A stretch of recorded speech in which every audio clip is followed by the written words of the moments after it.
CNT125, Chapter 9. We're continuing our discussion and we're looking at the technology risks that we might have. One of the first ones we have is a spoofing attack. A user could spoof a MAC or IP address and appear as a valid node on a network and use that as a way to either gain access to something or create a disruption to gain access to something. That would be one way to gain access to a network, either by spoofing a MAC or spoofing an IP. If I spoof an IP address, I can initiate what's called a denial of service attack. This is when a user floods a system with many requests that the system can't respond to. Example, if your Windows computer gets overwhelmed with things you're trying to do, typically the way to fix that, either the system is going to do this or you're going to do it. Either the system gets overwhelmed and basically reboots, or you get to a point where it's not usable and you reboot your system. If that's the case, that system has been disrupted, and the user, the hacker, the attacker has won because that system has been interrupted. Take that to a next level if that happens to be a server. If I keep overwhelming a server, the server is going to eventually do the same thing and reboot, and you've caused a major disruption in the network by doing so. So there is actually different types of denial of service attacks. Here shows users just hitting a server with way too many requests, and the server eventually is going to get overwhelmed and shut down. Well, there is actually different types of distributed reflective, amplified, permanent, and friendly. So let's take a look at these real quickly just to realize there's different ways. Distributed is where you have many different nodes attacking or overwhelming a system. This is often done by malware. If you distribute malware out, many different systems download that, have a system running in the background called a bot, and that bot runs on your behalf. So example, I have a website out there with a free blah, a game or whatever that people download. They download it, and tagging along with that is my little malware file.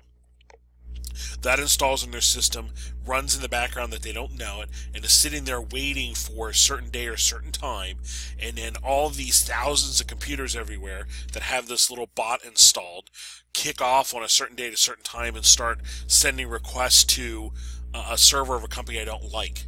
And they start overwhelming that server, and eventually that server gets overwhelmed and shuts down or reboots. That would be a distributed denial of service attack, and I'm having many different nodes do this on my behalf. And again, that's where malware checkers and things are trying to find this stuff and get rid of it. A distributed reflective, same kind of thing, but I'm actually going to bounce this off of a known entity. So I'm actually going to take my attacks, hit them off of just a regular computer, regular computer node, and when I send this, I make it look like the source came from here. Boom. So I send my attack and bounce it off of just an unknowing computer and hit a web server. So I'm doing the same thing, but I'm initiating it and having these appear that these were actually the source of by spoofing. Amplified. In this case, there are some protocols that lend themselves to being vulnerable in such attacks. So I take advantage of those and use those to help me with my attack. So in that case, I actually use the same kind of reflective attack I did before, but instead of just using ICMP or something simple like that, I use a larger protocol like DNS and spoof these guys saying, "Hey, Mr. DNS server, help me out," and that generates a lot more traffic and a lot more volume, if you will, with that attack. Permanent. Where you actually attack a device and try to damage the firmware or the OS of the system.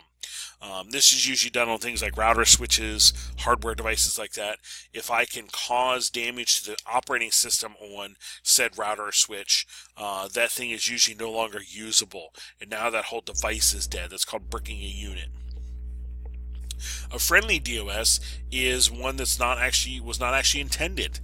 This can occur on a simple like shopping day. And I threw Cyber Monday in here. You know, you have Black Friday, and then the following Monday is usually, you know, Internet Monday or Cyber Monday. There are some places that put sales on that thousands upon thousands of people hit their website, and their website cannot handle the volume, and they literally have an outage. The server gets overwhelmed and it has an outage, and people can't get to it. That's an unintended denial of service attack, and that happens. It happens. I use that as an example because there you can see thousands of people hitting a server and overwhelming it. It can happen. So there are also some other problems, other attacks that we can have with technology.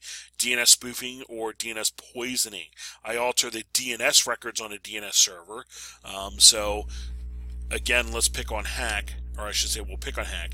If whenever anybody types in hack.edu, it hits the DNS server and resolves it to an IP address that points it to hack's web server.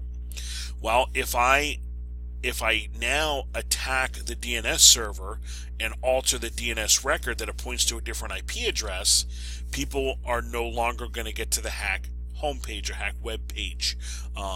That would be a way to disrupt communication to a business or an entity if I'm able to alter those DNS records. So that gets done or has been done by individuals to disrupt traffic to a business. The same thing can happen with ARP tables. ARP tables are the ones that map MAC to IP addressing. And if I can go in and poison the ARP table, then people are no longer pointing to the right entity, going to have trouble communicating, etc., etc. It's now going to generate all kinds of ARP replies. Hey, who has this? Who has that? And just causes a large disruption in the network. Man-in-the-middle attack. Here you have somebody sitting in the middle intercepting traffic and passing it along, and you don't realize it. One of the things that can happen here is, I should say, one of the examples of this is the evil twin or the rogue access point. If you're used to connecting to, we'll pick on our lab room, the access point in the ceiling of our lab room.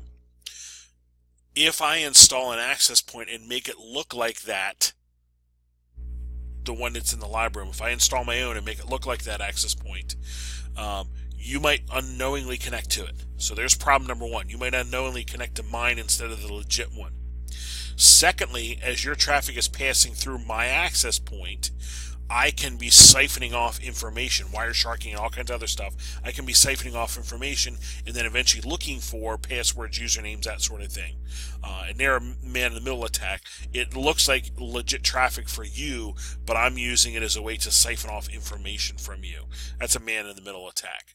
The rogue access point is a good example of that. Rogue DHCP server. Again, I gen up a DHCP server and have it passing out DHCP requests to people and having them point to me or my entities. So I can actually,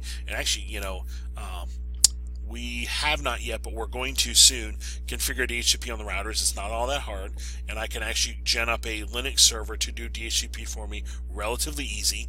I could have that sitting on the network responding to people's requests, and when they ask for an IP address, I give it to them, and I give them the gateway and the DNS server address. I could be giving them all false information or pointing them to other things that I have running, which again is all part of the man-in-the-middle attack. I could be pointing them to my stuff that they're going to connect to and look legit, but I'm going to be siphoning off their information as they go by, as their traffic goes by. And here shows with this, there is some configuration that can be done on our devices to stop that kind of attack, and that's usually down here at the switch level, saying no, there should be no offers coming up this way through the tree. The offer should only be going down through the network, if you will.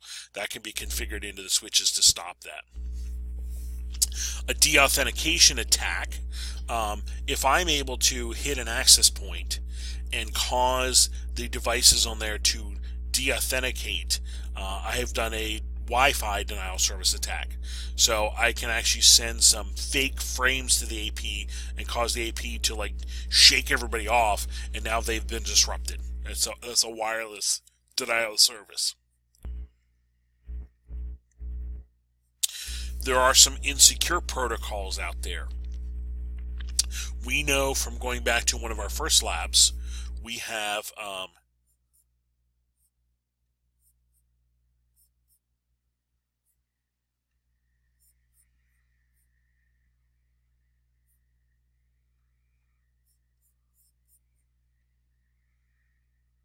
terribly sorry for the pause there. I lost my control for a second. We know from one of our first labs, our remote access lab, we Wiresharked and captured telnet traffic. We Wiresharked and FTP traffic and realized these are insecure. So there are certain protocols out there that are insecure, and we've replaced them with other protocols. So they remind us here of just that. There are insecure protocols that can be taken advantage of.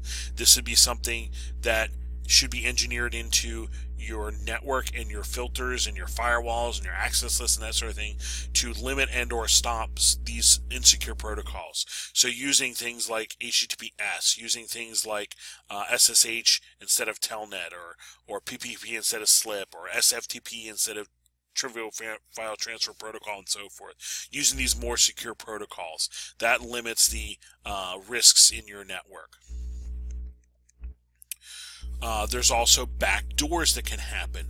Our operating system might have little security flaws in them that might be there. So if somebody finds out that you're using an old operating system, whether it be XP, there's no security problems. And it's even worse if they have not updated those systems.